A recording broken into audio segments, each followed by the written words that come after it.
Okay, enjoy. Thank you very much. Here's a poem called A Strange Encounter for Waimea, and it still talks about the northwest of Western Australia and the truckies. Well, first of all, it was the camels, the camel pads. It was the camels that went through and broke up the hinterland. All along the coast was state ships, but inland were the camels, and then later on the truckies, and old Chevy grasshoppers, really old bangers of trucks. And these guys would go out there and they broke open the interior of Western Australia. The convicts started it off, and they built their way around, probably up to Geraldton, built the roads, Moora, all through there. But it was the truckies that went out with their truckies. It was called punching your way through the mulga. Basically, that's what they did. They made their own roads, made their own tracks, and they fed the hinterland and kept their supply. This is a story about when I first came to Australia in '65. I started working for Volkswagens.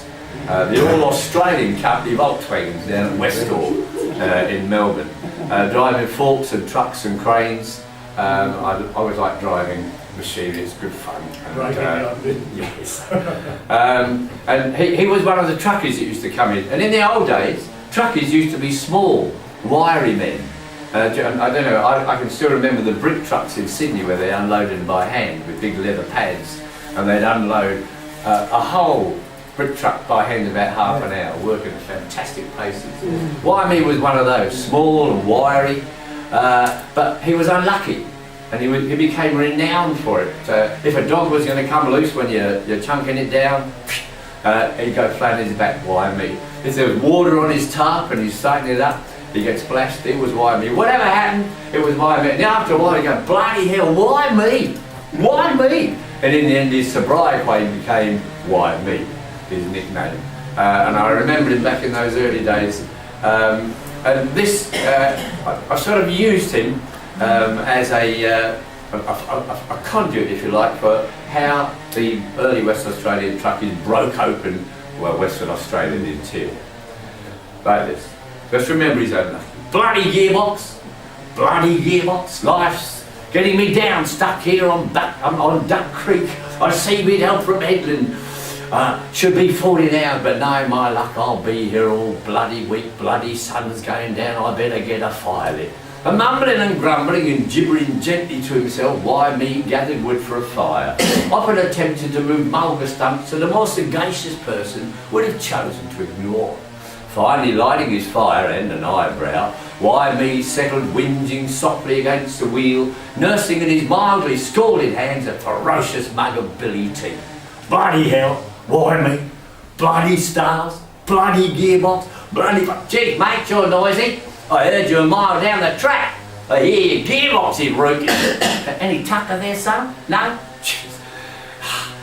What are you doing? Flat out, heels, arse and brain flat out on the ground? Where's your toolbox? Just hold that light steady. I don't know, when I was a young blade in the haulier trade, we were hard, rough, tough, always underpaid, drove 18 hours a day, spent the remaining 8 digging your truck out of bog holes. I once ran 6 weeks late, what with 20 punctures a day in the white desert heat, punching your way through the mulga, along Graveyard Flat, down through Death Valley, and your truck had no window and no roof and no doors and the seat for your bum, a petrol crate on the floor with corrugations that smashed and impacted your spine. And then you discarded no unions in like old bale entwined, or you could be stalled in the Gascoyne, working up to your waist, filing and shaping a keyway that tasted the river in flow, quite horrible, you know, and then quite probably you done Waimea. And then once you got going at twopence a mile, wedge the truck in the ruts after rain a foot deep, jam the hand throttle open, close your eyes, snatch a sleep. Dicey business in the Morris 1.5 tonner with a 7-ton trailer payload, but then no inspectors, no weigh stations, your reputation you go. Hand us that rag, this should get you from here to Sydney with care. He stopped talking, thank God, said shh, cocked an ear. In the distance a rumbling, yellow light shed a thin and dim flare, and lumbering out of the night like a beast from the past comes an old thorny cross. No roof, no doors, no windscreen glass, and hunched o'er the wheel another old man. Come on, Snowy, you old bastard, the shit's hit the fan, the Fortescue's rising, got to get to Roy Hill, then down Madman's track, tackling the meeker. Leave Waimea to his whinging, the piss-weak little squeaker. Oh, I don't mind Hellfire Jack. He just leads with his mouth. Well, Waimea, climb into your truck. You should be in your Turra by dawn without your kind of luck. So saying, he leapt aboard the thorn in the spry Wysickle fart, and they ground away into night. Me, I climbed aboard, and I got to Nanyatara by dawn, and until this very moment, I've never said a bloody word to bloody no one. Thank you very much.